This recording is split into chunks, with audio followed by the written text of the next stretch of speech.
বাংলাদেশের দক্ষিণ পূর্বাঞ্চলের চট্টগ্রাম বিভাগের একটি জেলা ফেনী।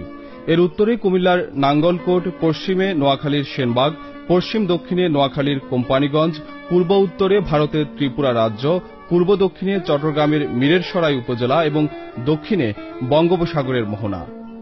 ফেনীর আদিনাম শমশেরনগর। পরবর্তীতে ফেনী নদীর নামানুসারে এর নামকরণ হয়। 1876 সালে মহকুমা হিসাবে ফেনী প্রতিষ্ঠিত হয়। তখন এটি নোয়াখালী জেলার অন্তর্ভুক্ত ছিল। 1984 সালে প্রশাসনিক পুনর্গঠনের মাধ্যমে ফেনী মহকুমা জেলায় রূপান্তরিত হয়। ফেনী জেলার ভূপ্রকৃতি ও ভৌগোলিক অবস্থান, বঙ্গোপসাগরের নোনা জল, পীর ফকিরের প্রভাব এবং পূর্বপুরুষের বীরত্বগাথা এখানকার মানুষের ভাষা ও সংস্কৃতি গঠনে বিশেষ ভূমিকা রেখেছে। ফেনী জেলায় জন্ম নিয়েছেন অনেক গুণীজন। পীর পাগলা মিয়ার অলৌকিকত্ব আর বীর শমশের গাজীর বীরত্বগাথার জন্য ফেনীর বিশেষ পরিচিতি রয়েছে।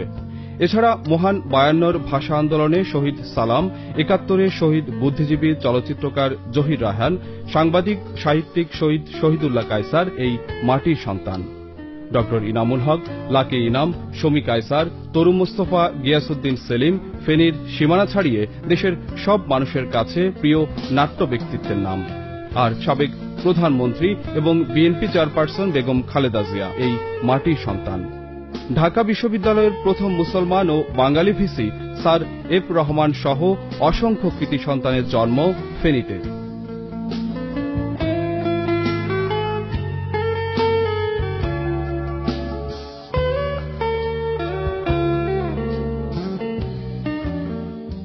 (928.34 বর্গ কিলোমিটার এলাকা জুড়ে ফেনী বিস্তৃত। এখানে প্রায় 15 লক্ষ মানুষের বসবাস। এছাড়া এই জেলায় 5টি পৌরসভা রয়েছে আর সংসদীয় নির্বাচনী এলাকা রয়েছে 3টি। শিক্ষা ব্যবস্থায় ফেনী জেলার অগ্রগতি উল্লেখযোগ্য।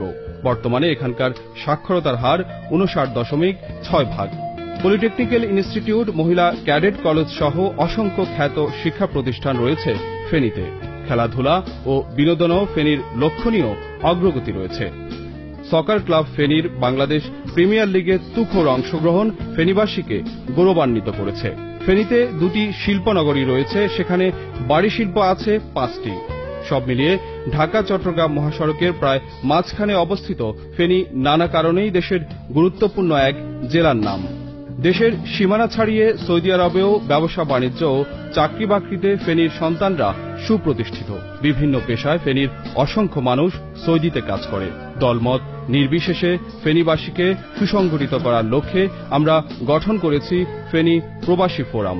পারস্পরিক যোগাযোগ এবং ভ্রাতৃত্ব বন্ধন তৈরি করে নিজেদের কল্যাণ ও ফেনী তথা বাংলাদেশের উন্নয়নে ভূমিকা রাখাই আমাদের উদ্দেশ্য।